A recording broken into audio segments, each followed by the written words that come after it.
بسم اللہ الرحمن الرحیم۔ اللهم صل على سيدنا ومولانا محمد افضل صلواتك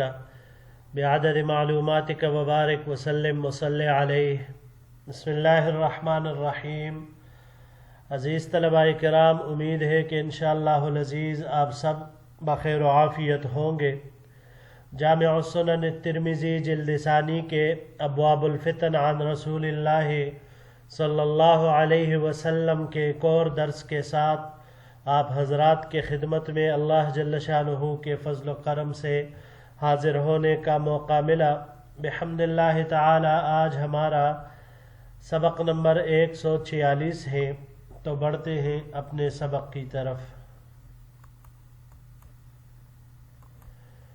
باب ما جاء فی الحرج، یہ باب ہے قتل کے بیان میں۔ وبه قال حدثنا حناد قال حدثنا ابو معاویہ عن الاعمش عن شقیق عن ابی موسیٰ رضی اللہ تعالی عنہ قال، ہمیں روایت کی حناد نے، انہوں نے ابو معاویہ سے، ابو معاویہ نے اعمش سے، اعمش نے شقیق سے، اور شقیق نے حضرت ابو موسیٰ رضی اللہ تعالی عنہ سے کہ انہوں نے فرمایا قال رسول اللہ صلی اللہ علیہ وسلم کے حضور نبی کریم صلی اللہ علیہ وسلم نے ارشاد فرمایا، ان من ورائکم ایاما یرفع فیہا العلم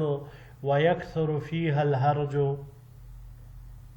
بے شک تمہارے بعد ایک زمانہ آئے گا کہ اس میں علم اٹھا لیا جائے گا اور اس میں حرج زیادہ ہوگا۔ قالوا یا رسول اللہ مل حرج قال القتل، صحابہ کرام نے عرض کیا یا رسول اللہ حرج کیا ہے؟ آپ علیہ السلام نے فرمایا قتل۔ وفی الباب عن ابی ہریرہ وخالد بن الولید ومعقل بن یسار ھذا حدیث حسن صحیح، اس باب میں حضرت ابو ہریرہ، خالد بن الولید، معقل بن یسار رضوان اللہ علیہم اجمعین سے روایات مروی ہے، یہ حدیث حسن صحیح ہے۔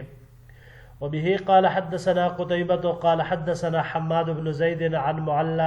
المعلى بن زياد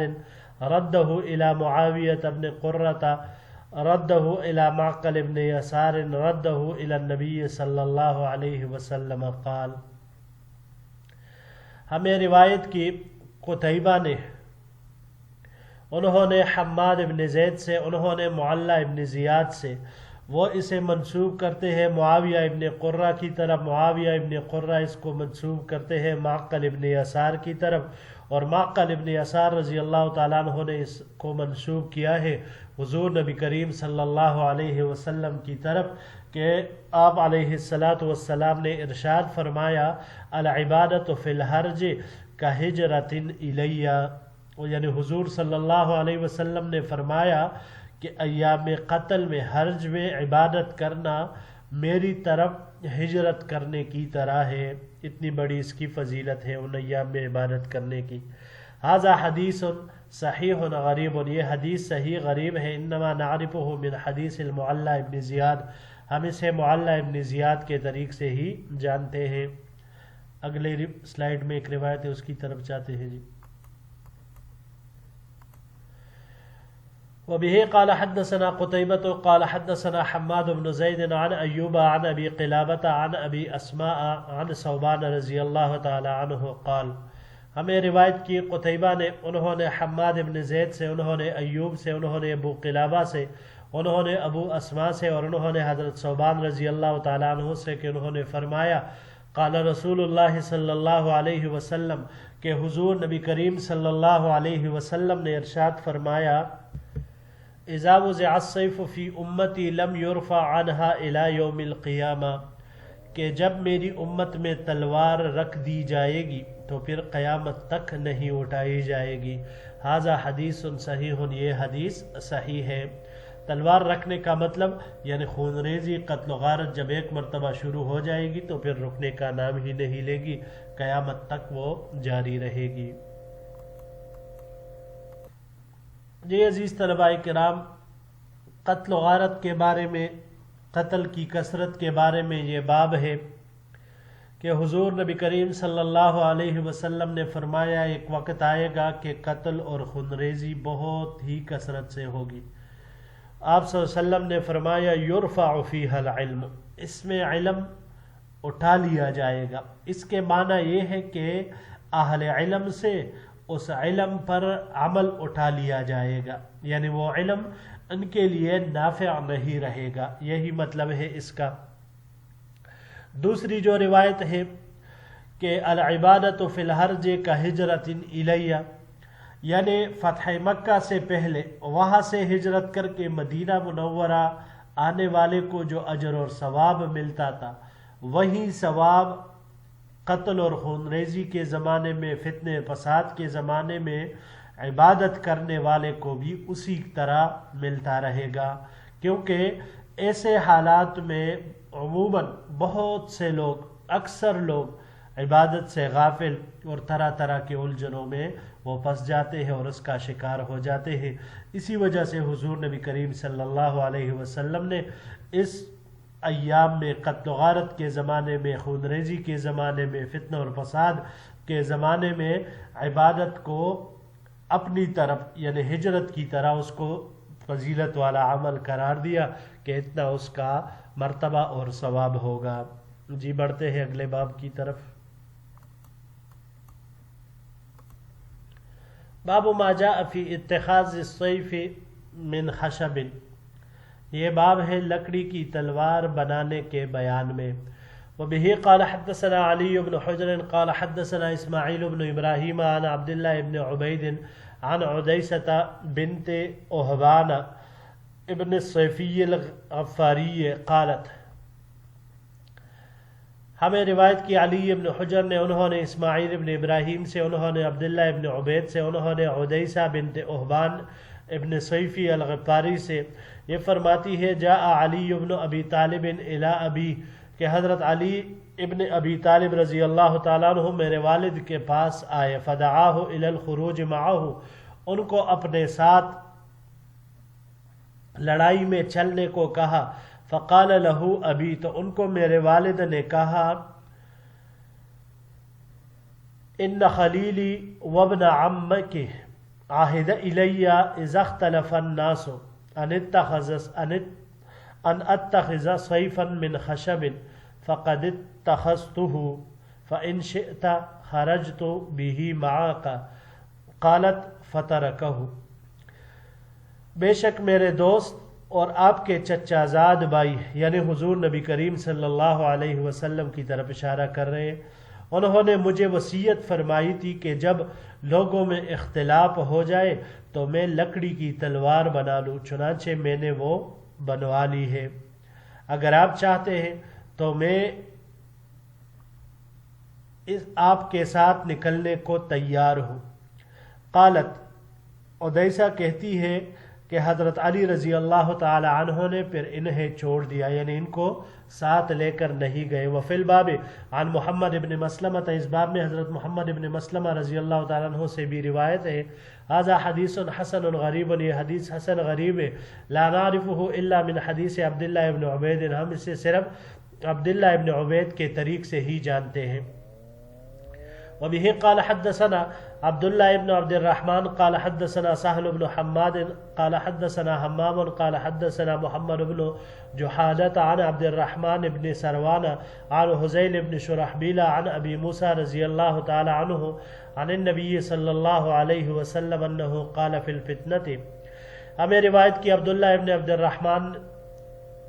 انہوں نے سہل بن حماد سے، انہوں نے حمام سے، انہوں نے محمد بن جحادہ سے، انہوں نے عبد الرحمن بن سروان سے، انہوں نے حزیل بن شرحبیل سے، انہوں نے حضرت ابو موسیٰ رضی اللہ تعالیٰ عنہ سے، اور انہوں نے حضور نبی کریم صلی اللہ علیہ وسلم سے نقل کیا ہے کہ حضور نبی کریم صلی اللہ علیہ وسلم نے فتنے کے بارے میں فرمایا کسروا فیہا قسیکم وقطعوا فیہا اوتارکم، کہ فتنے کے زمانے میں اپنے کمانے توڑ دینا،